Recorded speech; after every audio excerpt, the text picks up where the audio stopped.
You can listen to The Professional Left wherever you get your podcasts, on Netroots Radio, or at our website, proleftpod.com, where you can also contribute to this podcast. There's a PayPal button on our website, or you can mail us a letter and or contribution at P.O. Box 9133, Springfield, Illinois, 62791. This is the podcast for July 22nd, 2022. It's not safe for work. Recorded live from the Cornfield Resistance, where phone banking for democracy has officially begun. It's The Professional Left with Driftglass and Blue Gal.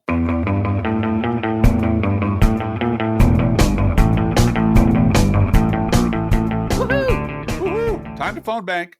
Yes, we did some phone banking.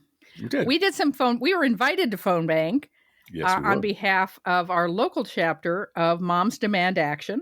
Well, you were invited. I just came along because you came along. They said they were sorry that the word moms is in Moms Demand Action because everybody's invited. Cool. Not just moms, stepdads can come too. Yay. And it's for their organization is for sane gun laws. Right. And they are active locally. And so we, the way I contacted them and the way you should contact them is through the National Moms Demand Action website. Right. Because they do not paste the location of their meetings all over Facebook. No. Which you can imagine. For obvious reasons. Yep. For obvious reasons. But you sign up and then they will contact you. The local person will contact you by phone and talk to you about getting involved. And they called me and said, we'd love for you to be involved. We're working on getting Democrats elected to the House. And what? Because we want, if we want the goal of gun control legislation to pass nationally, we've got to have a House and a Senate that will do that. Yeah, you've got to elect Democrats. That is it. That is something that always amused me about the various civic groups I belonged to, especially the nonprofit ones, the registered nonprofits that were out for a good cause.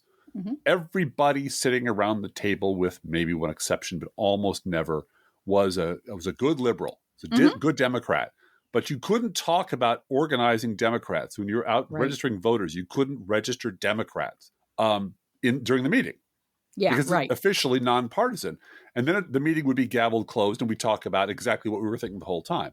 Yes, but it was this weird, what they used to call a Chinese wall between the official activist portion of the meeting and the actual interests of everyone there, which were all aligned. And that's how democracy works. That's fine. It's just a little weird and took some getting used to, but that's the way things are. And I'll be doing more. We particularly this time phone banked for Nikki Budzinski.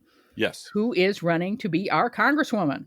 That's right. And has a very, very good chance of winning. We'll finally have a Democratic congresswoman representing the Cornfield Resistance here in Springfield. We will. That's very exciting. Thank you, gerrymandering from the State House. I'm not in favor of gerrymandering, but I'm also not in favor of unilateral surrender on the part of Democrats. And so if you got it, you got to use it. So we were phone banking for her, and I did reach one person. It's tough. There's a lot of people not home. There's a lot of people don't pick up the phone. We don't pick up the phone when it says spam on our, our phone ID. I think I'm going to spend the next week up through the Kansas election on August 2nd doing postcards to voters for that election, because that's taking away choice from women in Kansas, constitutional amendment, big push to do postcards to voters for that. And I think that's for the late July time. I think that's a better use of my time now. And so much sort of off books business got done in the first 10 minutes of the phone banking, which was, our next meeting we're looking for a place to do postcards to vote. I do postcards. And I'm like, okay, all right. Well, we're looking for a space I know a place that'll provide space. Yes, I was pretty helpful. Yeah. Like, them. Okay, that's really great. But it was really efficient. And because everyone was on the same page, everyone was trying to accomplish the same mission. And everyone had some resources to bring. And it was like the best electoral potluck ever. Right. Right. No, I did jump right in when she said they're going to do a Postcards to Voters party on behalf of Moms Demand Action. So, and the purpose of that is to get out Democratic voters in swing states. Again, she's not shy about saying what we want to do, because that's how, if you want to accomplish something in the Congress, elect Democrats. That's what you got to do. Yes. And housekeeping, Driftglass. We are recording this on Thursday afternoon, which is when we usually record. We're recording a little early today because we want to be finished and have this episode up so that we can watch the live hearings tonight in prime time. And then, you'll have to watch us on Twitter and so forth, see what we thought. But I think it's going to be quite a show tonight. Let me put it that way. We know what reporters who are talking to members of the committee have said, which is they're going to go through in a granular way Donald Trump and his negligence or conscious negligence in not doing anything to stop the violence. And then it turns out Rolling Stone is reporting that they're also going to go into details about some of these MAGA congressmen who have are making a lot of noise about, anyone who was arrested regarding January 6th as a political prisoner, and it was just tourists and it wasn't anything big deal. Right. And actually show video of them on January 6th and the day after being horrified, in the moment. And so the Bush off machine, which works on all kinds of levels, that just lets you erase the past and say, no, that wasn't me. I think this committee's going to bring receipts for those congressmen. So, they're never going to get on a decent podcast by bringing receipts. No, they're blowing it. They're just blowing it. As David Brooks said weeks ago, they've already blown it. They've already blown it. And that was not the thing he got wrong, was it? No. I'm looking forward to the minute-by-minute soundtrack by the Doobie Brothers during the hearing. That'll be fun because it's going to be a TikTok of the 187 minutes. Donald Trump sat on his ass, laughing his head off, thinking he was going to overthrow the government and be swept back to power. And that should be fascinating. Yes, more about all the things that David Brooks got wrong and didn't talk about later. Okay. But first you want to talk about Tom Nichols. Yeah. Mr. Tom Nichols on the Twitter machine, which I can't see as Mr. Electrico because, as I said, Mr. Nichols blocks me for talking about the past.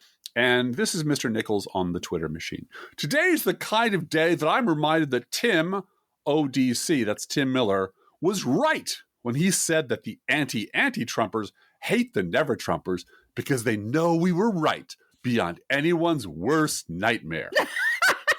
Now, why does this make my wife laugh now? Why did it make me laugh then?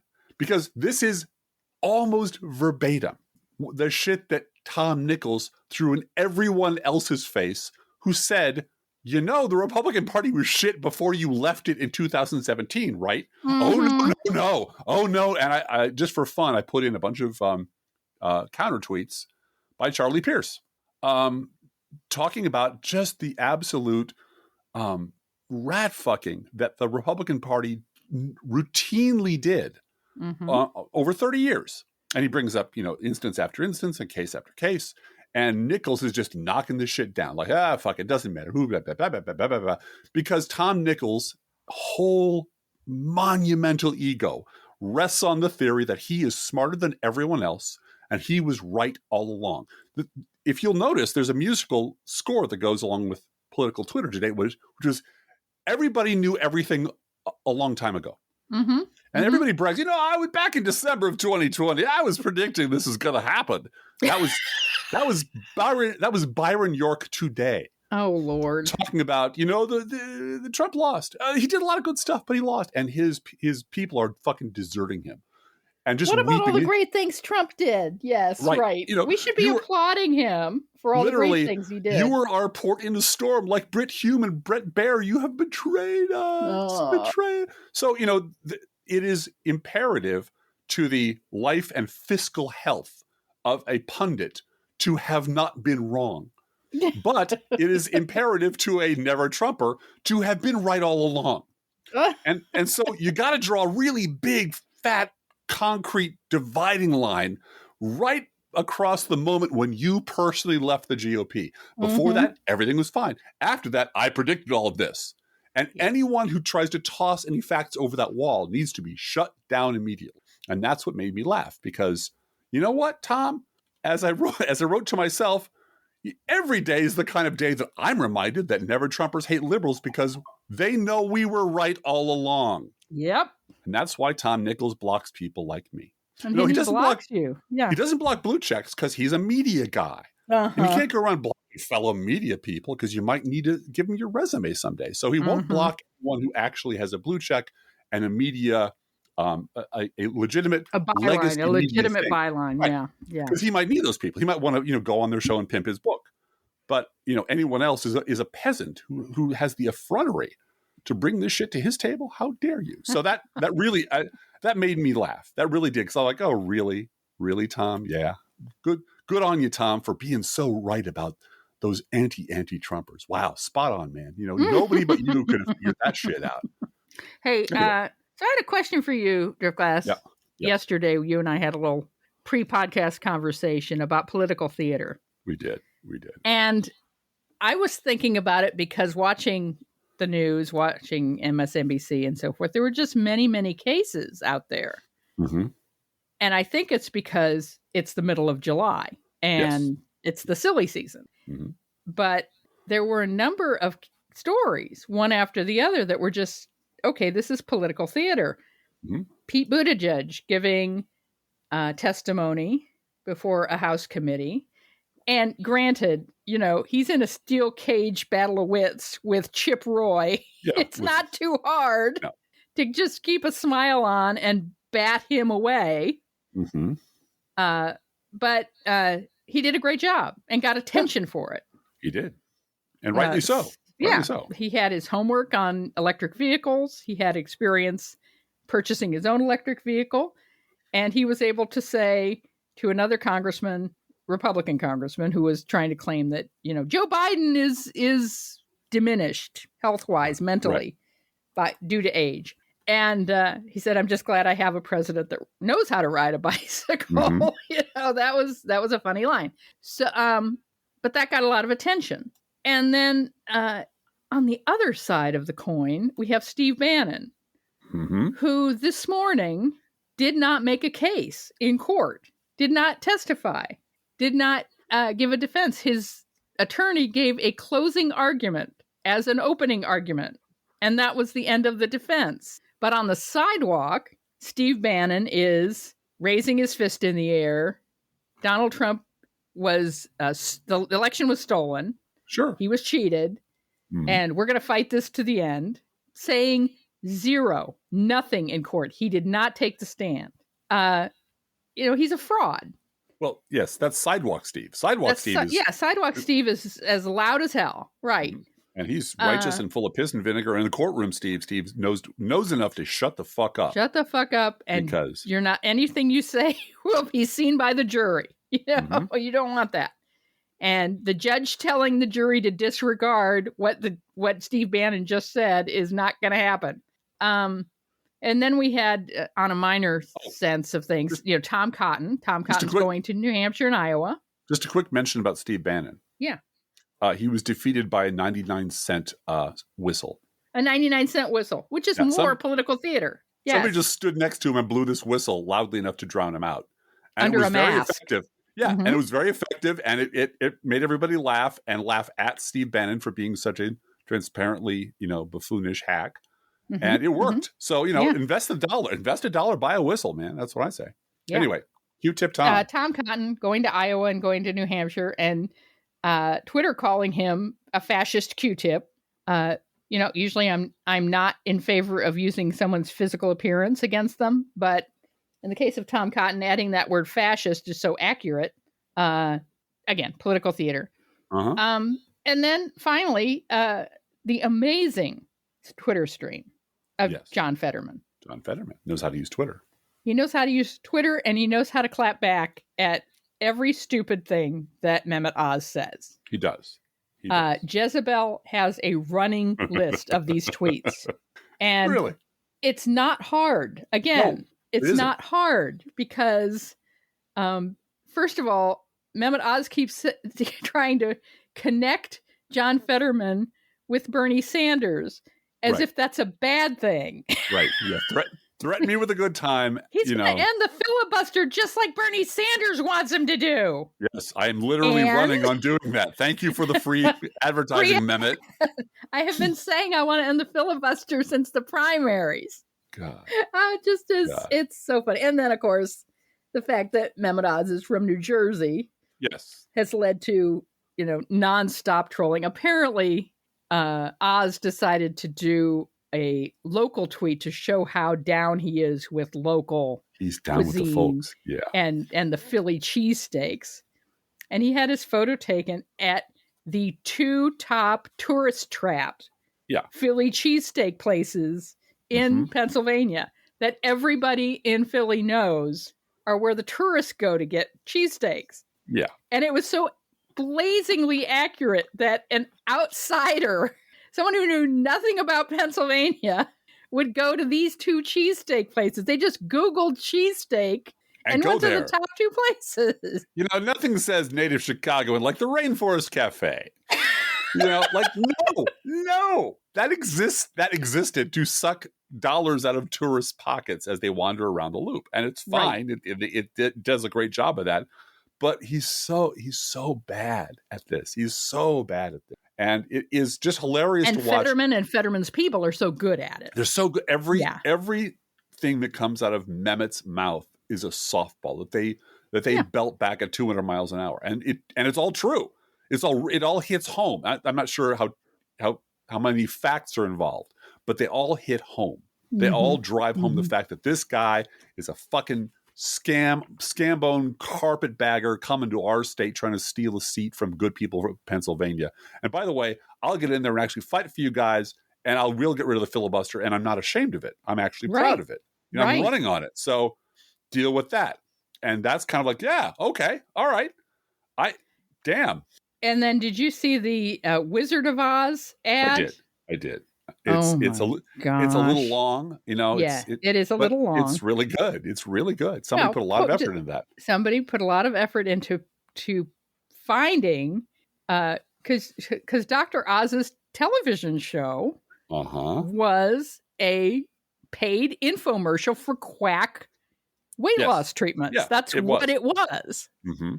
So it's not hard to have clip after clip after clip of Mehmet Oz saying, you need to try green coffee beans. You need to try all these long word chemical compounds that are going to, make the weight fall off of you.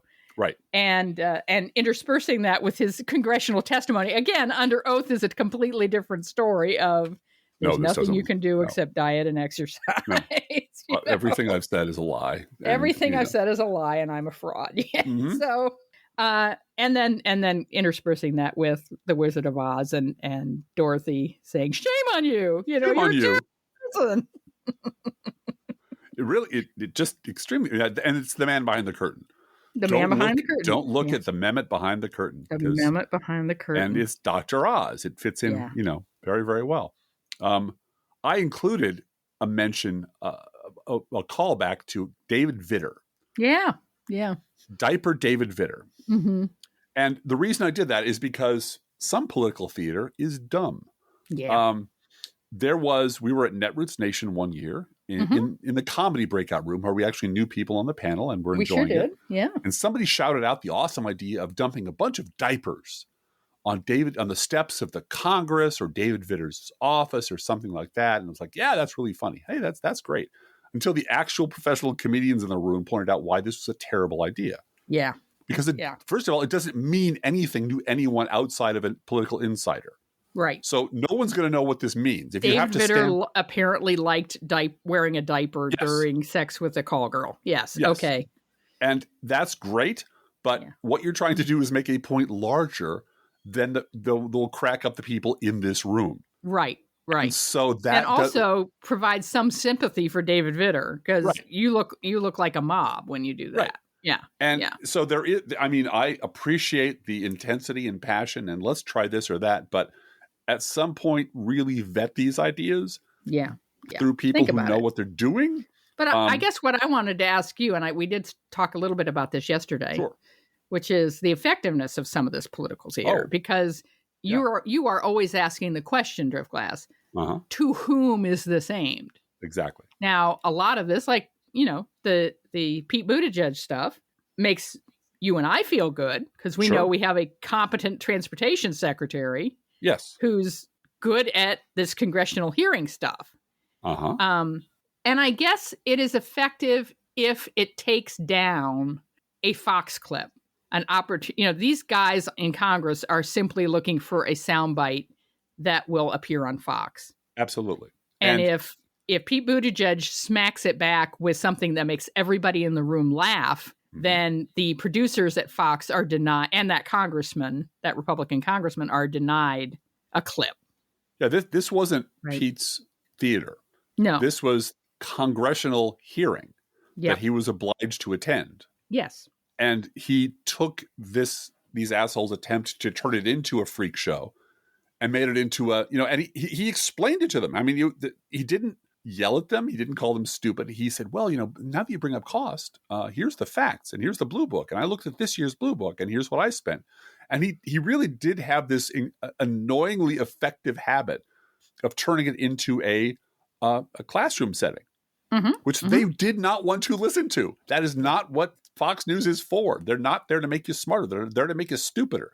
And so he effectively took away their props and their toys and their party line and turned it into an example, not of a transportation secretary, which he definitely is, but of a competent public servant who is a Democrat explaining things in a way that's understandable. Like, oh, I understand. Okay. Yeah. It cost $19,000 for your first car, $14,000, whatever it was. And by the way, I'm not saying everyone can afford it, that no one's saying that, but if you can, the market is coming to the place where what you spend on a car is going to be outweighed by what you save on gas. And it was very clear and reminded me, truthfully, of Bill Clinton at his peak. Yes. Where, you can explain things to people like, oh, okay, that makes sense. Well, and he reminded the audience, both people watching on television and in the room, that Ford Motor Company is deeply invested in these vehicles because their market research shows everybody wants one. And he had the stats on pickup trucks and sedans and was ready for this. He was ready for this. And it was like the marketplace is providing these opportunities and lowering the cost of these things. And was that before the subsidy or after the subsidy? Because, the subsidy is being paid for taxpayers and it's just, he's making these guys look like crabby little idiots, which is what they are. Sure is. Yeah. And so I applaud him doing that as much as I applaud the guy with the whistle making Steve Bannon, try to just dumbfounded. How do I stop a guy from whistling loudly? We're on the sidewalk. I can't do anything. And he's going to sit here and make me look stupid. I'm a whistle myself. I'm a loud, screamy, meaningless thing myself. So, yeah. Okay. So confession time, Driftglass. Yes. Confess. We went on a car trip this weekend for my birthday and for middle child's birthday. We were both born in July, 2 weeks apart. And so we had some hours to kill on the road. And we listened to Tim Miller's book.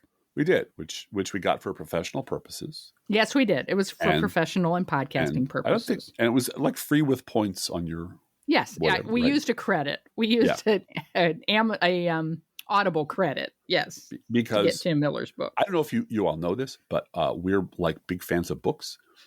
So we do a lot of reading here. And you please, if I'm asked one summer favor of everyone.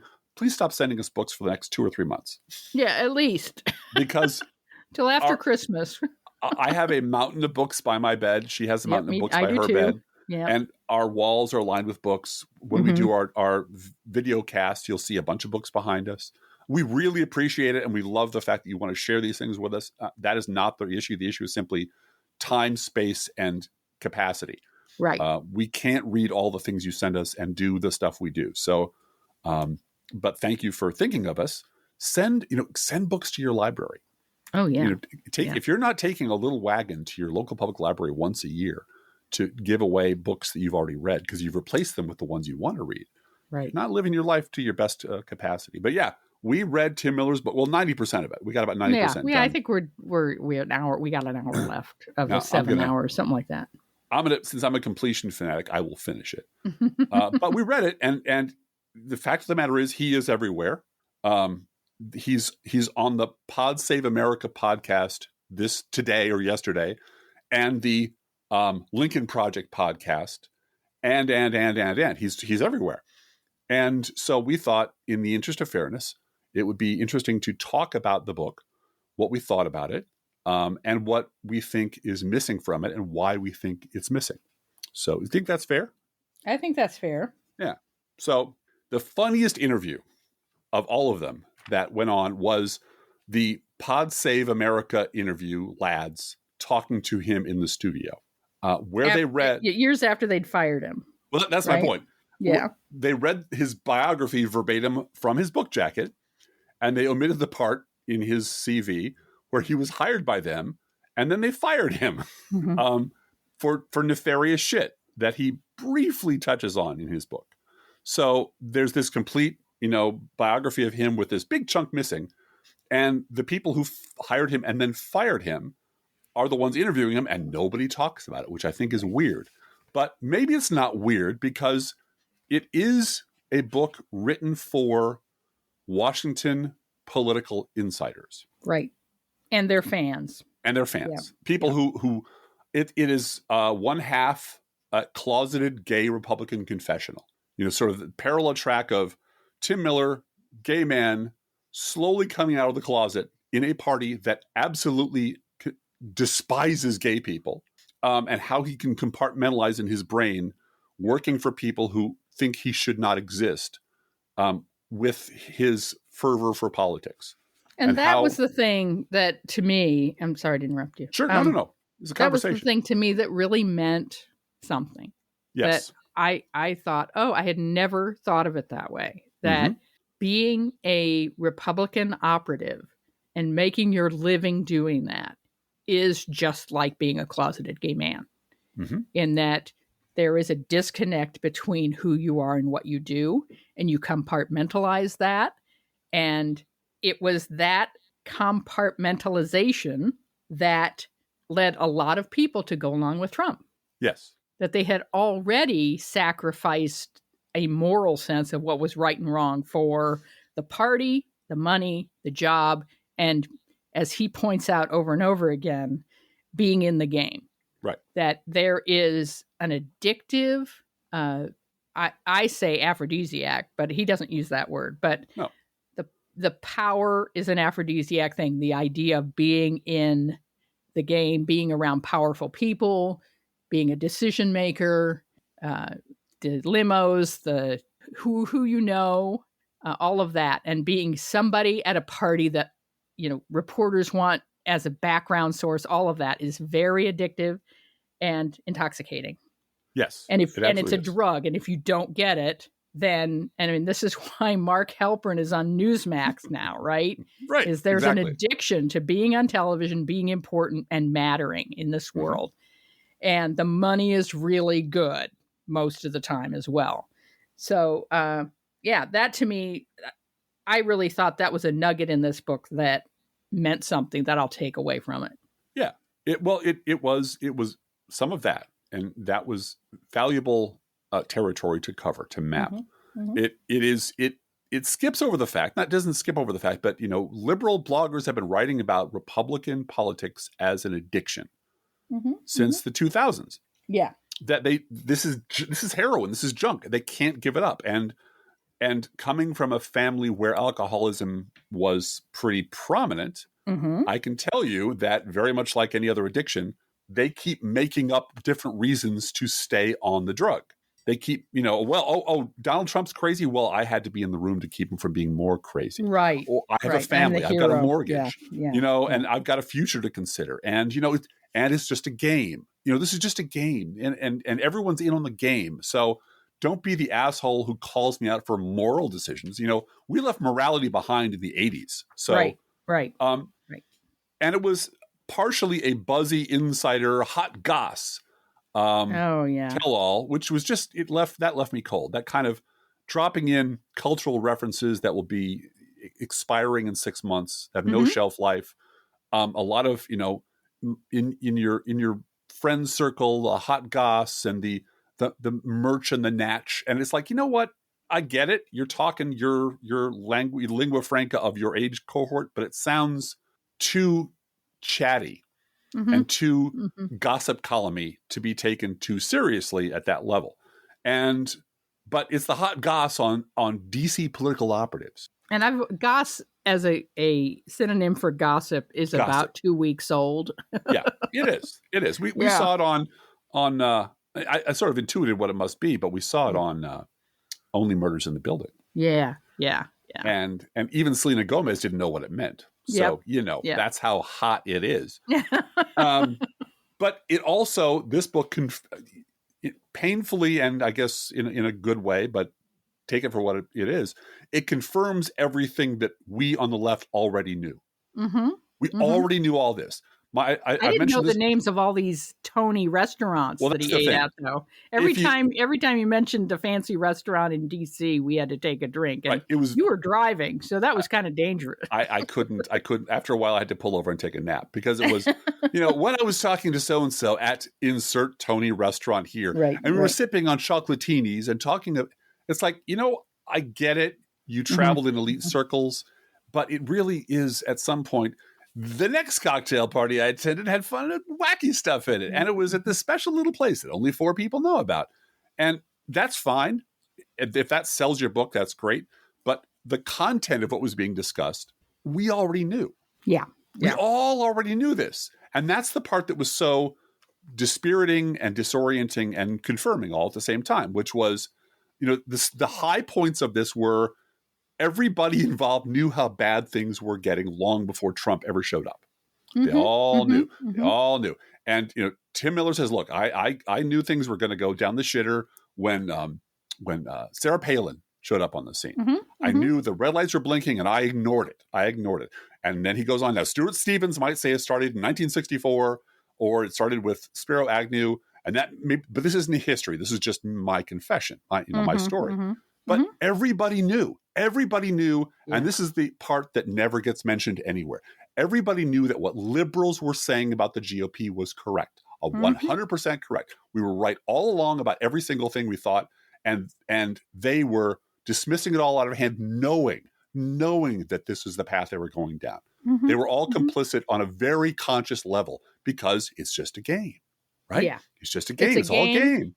And we love gambling. We love the horse race. And that was the other part of the confessional, was him talking about gambling and how much he loved gambling, and that now he doesn't do that anymore, apparently. And the times when he was doing his job hungover. Right. And I thought those parts of the book gave it weight. Yes. But then those moments were erased by, and then we ate at this swanky restaurant. And he names names of restaurants more than he names names of Republicans. And here's the exclusive gay resort where I went to relax and unwind and sip martinis. Right. And then I got a call about a very well-paying job with some corporation doing bad things. Right. So and they were all also conscious of the fact that they didn't give a shit about the people they were hurting. Right. These are people, somebody told me years ago that Washington, D.C. is the only city in America where there's never a recession. Because there's always people coming in, there's always money being spent. These people live in an insulated bubble where the enormous damage they are doing to this country never reaches them. And that applies to the media too. The shit that happens out in the real world never touches them. And since it's just a game, who cares? The morons out there, who cares? And that's when we started to notice that Tim Miller doesn't name and shame all the Republican funders who bankroll this shit.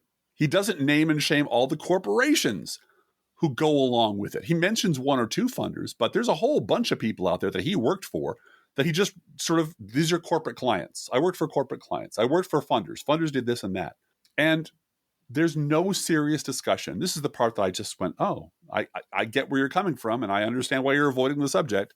There's no serious discussion of the people who actually make up 97% of the Republican Party, the voters. Yep. There's no mention of them at all, except as a bunch of credulous rubes who are easily led to the polling place by the horrible shit we make up and sell them through the corporate media, through Fox. Yep. And that's the machine. That's the game. The game is get the idiots to the polls. Get them to vote for stupid shit. None of the people running the party care about any of this stuff. Get them to vote against their own economic and social interests. Get them to vote against their own medication, for God's sakes. And they all just like, well, that's how the game's played. And if these idiots, basically, this is like straight out of Downfall. You know, the last days of the Third Reich. You know, hey, if the German people were stupid enough to put me in office, they deserve what they get. Like, wait a minute, really? Yeah, let them all die. Let them bleed to death. We don't care. The people who run the Republican Party never gave a shit about the base other than as rocket fuel for their careers and power. Yep. And they fed them raw meat all the time. And this is the part where we were on the left, we're standing there waving our arms, begging them to stop, begging them to understand they were unleashing forces they would never control. And we were sidelined and muted and cast out and turned into pariahs. And they're still not listening to us. They're still not listening to us, which is one of the things that drives me a little crazy. The thing that they cannot admit to themselves is that the left was right. Yep. As I've already said. Now, on that note, I want to dial in on a quote from Dick Armey from the 2012 GOP autopsy. Which he helped to write. Tim Miller helped write. Tim Miller helped to write that, yeah. Elise Stefanik helped write this thing. Reince Priebus was on this thing. Dick Armey, you know, the father of the Tea Party, was on this thing. And the quote that Miller uses in his book from Dick Armey is, you can't call someone ugly and expect them to go to the prom with you, which seems pretty reasonable. And that the point was, these hardcore political operatives actually do understand that you can't just go on insulting people forever and then expect them to join your team. That's ludicrous. You couldn't do that, except apparently when it comes to liberals. Where every objection to the decades of slander and abuse and lies all of these recently formed Republicans heaped on us are just hand-waved away as irrelevant. Like we're the ones being unreasonable. Like we're the ones whose party has gone nuts. And now we're the ones asking them for help after a lifetime of shitting on them. No, you built this. You created this monster. And you called us ugly for a long time. You called us much worse than ugly. You called us baby killers. You called us blood libel monsters. You called us communists. We called us terrorist-loving, America-hating scum. Bolsheviks, Driftglass. Bolsheviks, to get your asshole voters to the polls. And it worked. And after all of that, your party went insane. And now you're over here on our party saying, you know what? Why are you dwelling on all the horrible, horrible shit we said about you? Why aren't you accepting the fact that we're in your party now and you should shut up and listen to us? We should be controlling the narrative. We should be dominating the op-ed pages. We should be the ones all over MSNBC, because you know what? Tim Miller's book would not be possible without Nicole Wallace. Without Nicole Wallace and the tens of millions of dollars every year they pump into the Bulwark. And now free advertising. Free advertising. Yeah. So you don't insult people and expect them to go along with you, except if you're the left, in which case you should go along with them because there's no other option for you. Right. You should shut up and go along. Hey, Driftglass. The last point I'm going to make is, instead of learning to think like normal humans who are offended and don't trust people who slander them, Tim Miller believes we should all stop being normal humans and start being political operatives and just get over it, because it's just a game. Why are you insulted by us calling you baby-killing communist godless monsters? It's just a game. No, Tim, it's not a game. And all the horrible shit you said about us has consequences. So how about, just for one fucking minute, you step up like a man and apologize to what you did for us, to what you did to us, all the shit that you ran on us. How about any of you fuckers step up and say, we're sorry that we shit all over you. We're sorry we built careers on hating you people.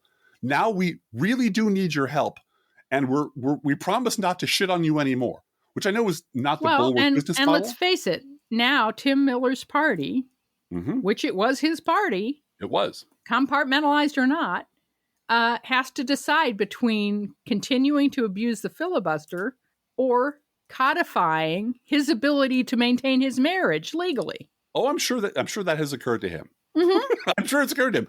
And I really want Tim Miller's marriage to be untouched by the grubby hands of Ted Cruz.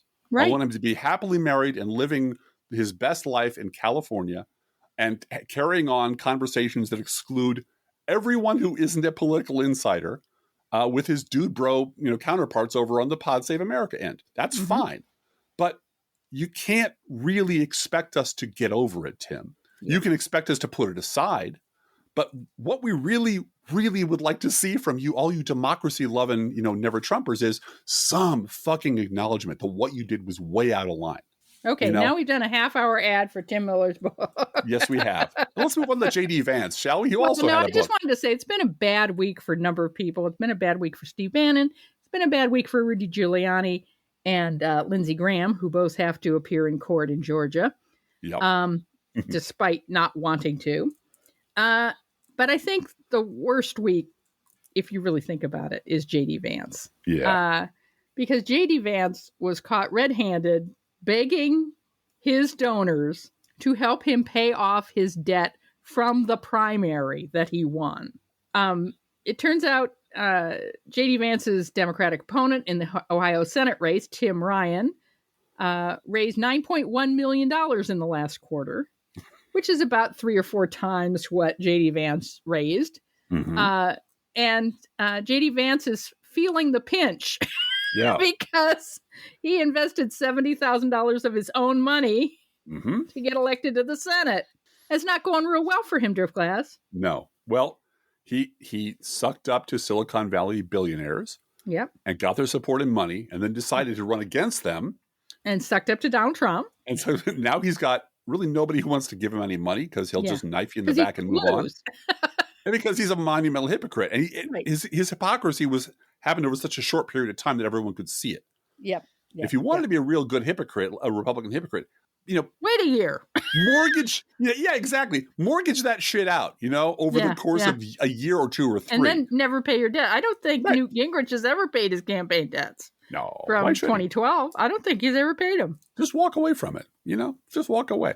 And I also wanted to mention Louis Gohmert appeared to be drunk today on the floor of the House of Representatives. He was complaining that Diamond and Silk paid to have their posts rise to the top, and the algorithm put them at the bottom, and that's fraud. And he's against it. He knows algorithm personally.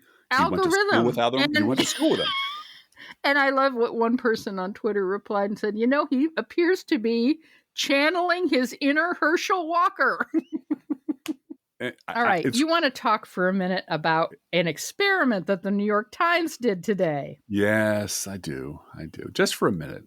Because somebody handed down an assignment. I'm not sure if it was an assignment because nobody at the New York Times op-ed editorial side edits anything any of these people say. They can just say whatever the fuck they want.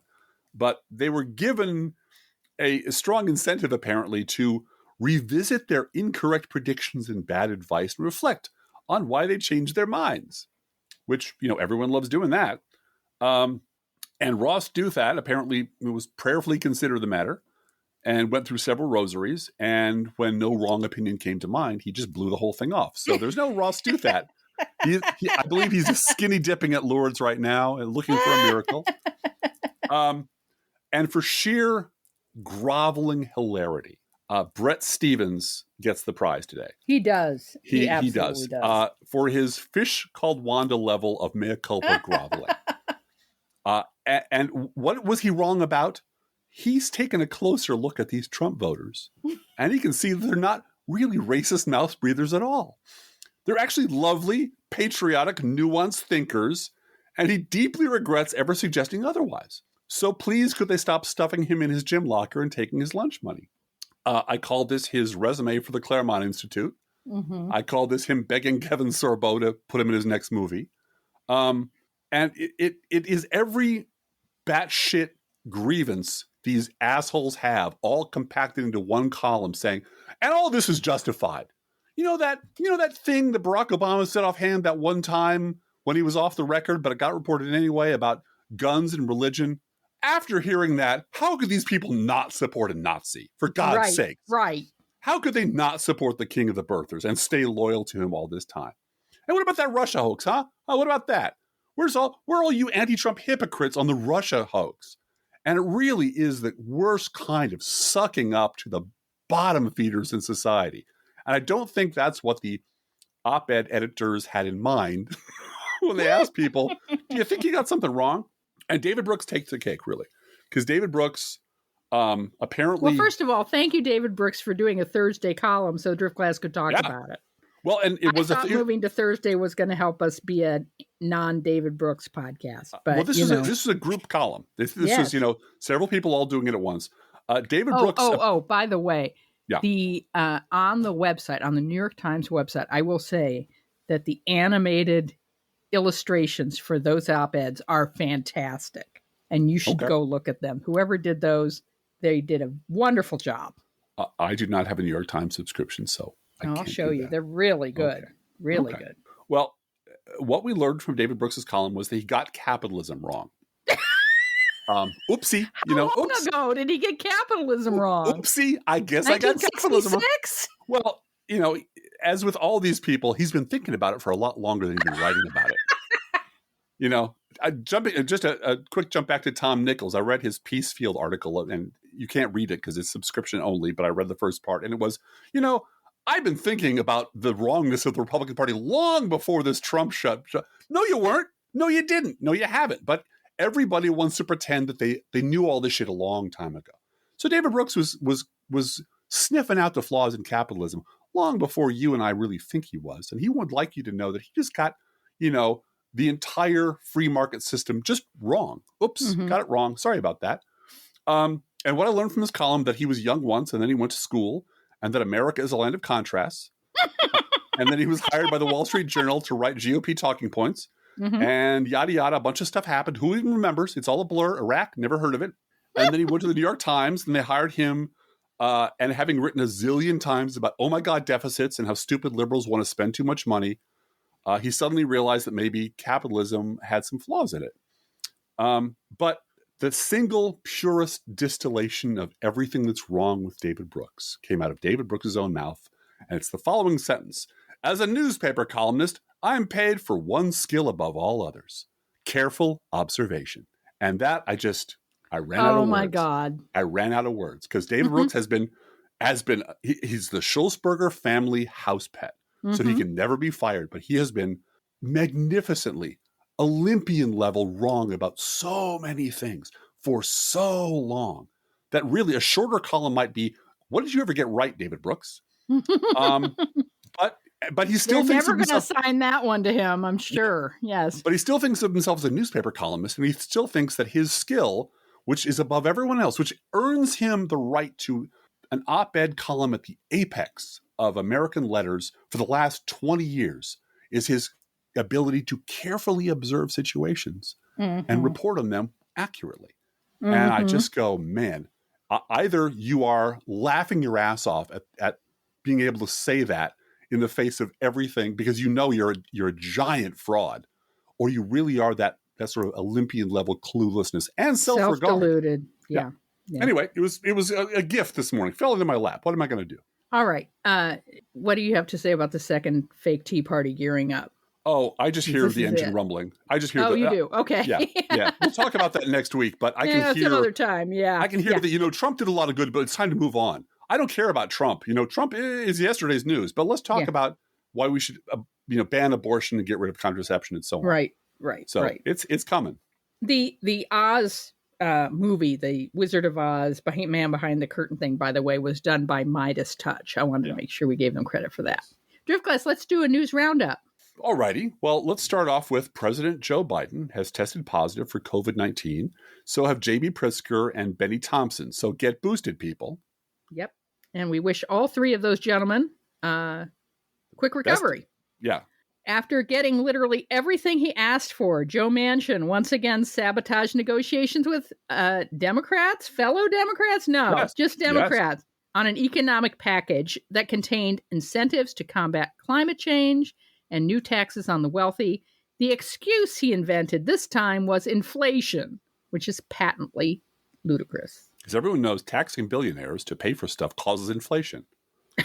No, it doesn't. It literally has nothing to do with inflation. Anyway, Joe Biden called climate change an emergency and a clear and present danger and an existential threat. He announced a set of executive actions to expand offshore wind power generation and provide $2.3 billion in funding for climate disaster preparedness and projects like cooling stations in the face of extreme heat.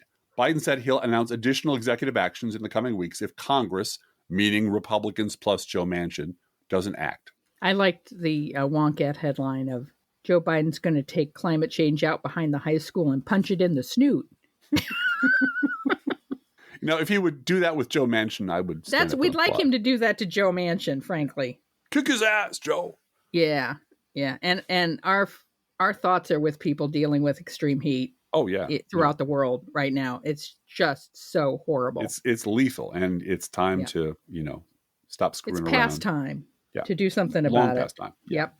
Donald Trump called Wisconsin's Republican House Speaker within the last week and urged him to decertify Biden's 2020 election win in Wisconsin in July of 2022. Yeah, because, they're never going to catch me. I'm that clever. Fulton County District Attorney Fani Willis sent target letters to several prominent Georgia Republicans, warning them they could be indicted as part of her criminal investigation into Trump's efforts to overturn the 2020 election in Georgia. Nobody wants to come to the prosecutor's party, and she doesn't care. Right. A bipartisan group of senators reached a deal to reform the 135-year-old Electoral Count Act that Trump and his allies tried to exploit as part of their attempt to overturn the 2020 election results. There is an editorial in the Washington Post today saying, this bill, someone had read it in detail and said, this bill's pretty good. Mm-hmm. They really do go through making sure that the vice president and what happened on January 6th, the ceremony, is just a ceremony. It's just purely ceremonial. That's right. Yeah. That's right. We already knew this department.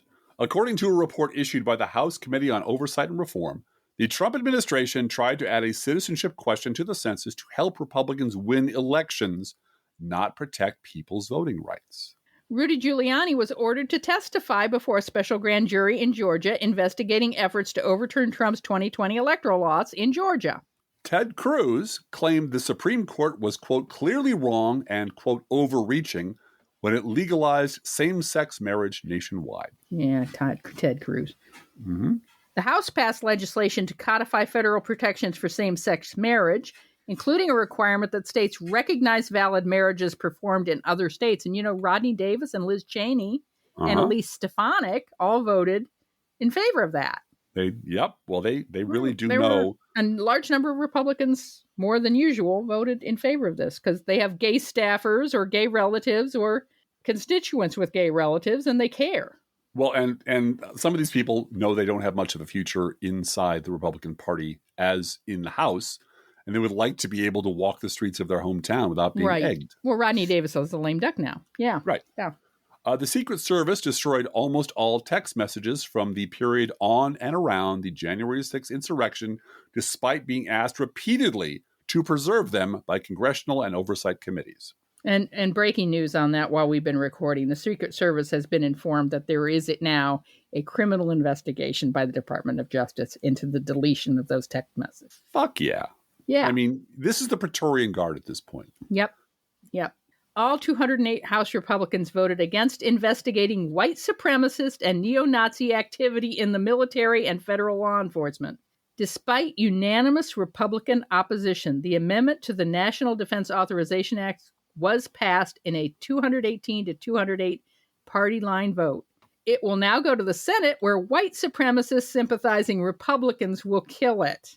Yeah, that's my editorial add-on. It's probably true.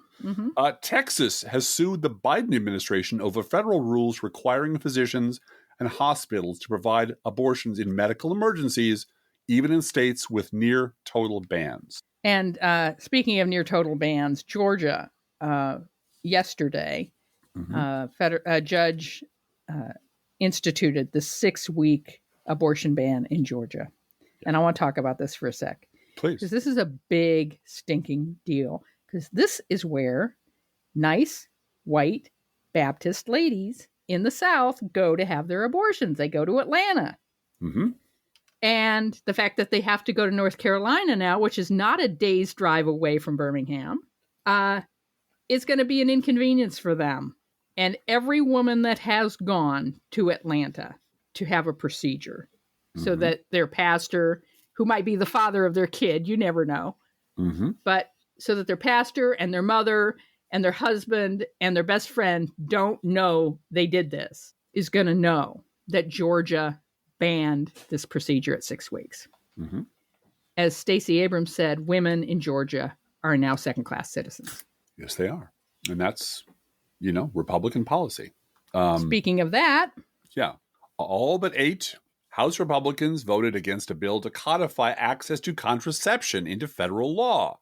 This bill became necessary after Supreme Court Justice Clarence Thomas said the bench should overturn the landmark case protecting forms of birth control. This isn't about babies, it's about controlling women, and it always has been. You want to talk about a man named Garrett Ziegler. Garrett Ziegler is that little freak who let the Kraken crew into the Oval Office to talk treason with Trump. Garrett has rocketed to national fame by going on a deranged, profane live stream rant after testifying in front of the January 6th Commission. They're Bolsheviks, so they probably do hate American founders and most white people in general, he said in his live stream. This is a Bolshevistic anti-white campaign. If you can't see that, your eyes are freaking closed. And so they see me, a young Christian, who they can try to basically scare, right? He also said, I am the least racist person that many of you have ever met, by the way. I have no bigotry. Don't all racists say that? Also, the other young people in the White House are total hoes and thoughts, like Cassidy Hutchinson and this Alyssa Farah hoe bag, who are just terrible. I mean, they have no clue what they're saying. He also has a Telegram channel, which continues to promote his debunked conspiracy theories about the 2020 election. He falsely claimed in recent posts that the election was stolen, and the January 6th committee on the U.S. Capitol was one of the greatest orchestrated false flags in history. Now, why do I bring this up? Well, Garrett grew up just 80 miles from here in the town called Altamont, Illinois. And by his early 20s, he's already compiled quite the wingnut resume. He is the second cousin of Ron Ziegler, who you might remember as Nixon's press secretary who lied to the media every day of his professional life. Back in 2017, Garrett Ziegler told the local paper that, quote, he loves writing and media relations. So, he's kind of a pervert, because what sort of kid wants to go into writing and media relations in high school? He also interned for coal industry goon John Shimkus and worked on the campaign of disgraced former Michigan governor and violent sex pervert Eric Greitens. Eric Greitens, who's also a leading candidate to become the Missouri GOP's nominee for the Senate this year. Now, Altamont is in Effingham County, which is deep, deep red conservative. In Effingham County, 19.5% of the people voted Democratic in the last presidential election, and a whopping 78.6% voted Republican. So to all those savvy pundits out there who are still mystified about how the GOP ever got this way, this is how they got that way. This is how they raised them out here in the heartland. This is what savvy pundits have refused to see all along, but this is what we at the Cornfield Resistance see all around us every damn day. Thank you, Driftglass. You're welcome, Blue Gal. Each week we post to our Facebook page and website an Internet Kitty sent in by you, the listeners. This week's Internet Kitty is Notel. And in this picture, Notel is not amused. He looks like a legitimate attorney when his client says, hey, I just got a text message from Donald Trump. Should I reply? And the answer is no, you should not reply. And Notel looks very unamused by this question. $150 an hour still isn't worth it. It's just not. Notel eats freshly poured cat food, our fake sponsor, whether you serve Pet Store Perfection or Dollar Store Dreck. Your cats will sit on the kitchen floor and demand that the food they eat is only freshly poured. Freshly poured, freshly poured. Oh, my Lord, it's freshly poured. And you can visit Notel at our Facebook page or website, and you can send your Internet Kitty dog or other pet to us at our email address, proleftpodcast@gmail.com, where you can also write to both of us, Feel free to write us.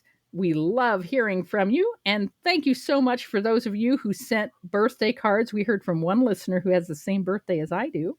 It's not too late. It's still July. If you want to send me a birthday card, love to get them. We also got a wonderful Bible Bitch card that was hand-drawn. Yes. That was fantastic. Gorgeous. And then our friend Steve in Bloomington gave me a hilarious cat card. Made me laugh. That one's on the bulletin board. Made me laugh so hard. So thank you, all of you, for sending the birthday cards. And again, it's not too late. You can write to us at the address that's at the beginning of this podcast. It's also at our website. So feel free to write us. Be aware that if you write to us at any of our addresses, we reserve the right to read your email or U.S. Postal Service. Go, postal, unions. Letter on the air unless you say otherwise. Hashtag fire to joy. Don't forget our gourmet coffee guideline. If you can afford to buy an espresso-based beverage for yourself, buy one for us. This is not charity. This is our job, and we love doing this podcast. Approximately 1% of our listeners support this podcast with a contribution, and you can too. See our website, proleftpod.com, for details, our PayPal and postal address information, merch, GoFundMe, buy me a coffee. It's all there at proleftpod.com. Please share our show on social media. And if you love this podcast, send us $5. That's a great way to let us know that you liked a specific episode. Hey, Driftglass, how are the Internet Kitties doing this week? Well, Blue Gal, the Internet Kitties warned J.B. Pritzker not to go to Florida. Let's think about living. Think about living. Just think about loving. Think about loving. Just think about the hooping and the hopping and the popping and the loving, lovey-dovey. Let's forget about the wine and the crying, the shooting and the dying, and the fellow with the switchblade knife. Let's think about living. Let's think about life. Professional Left Podcast is recorded under a Creative Commons license, copyright 2022, DGBG Productions Incorporated.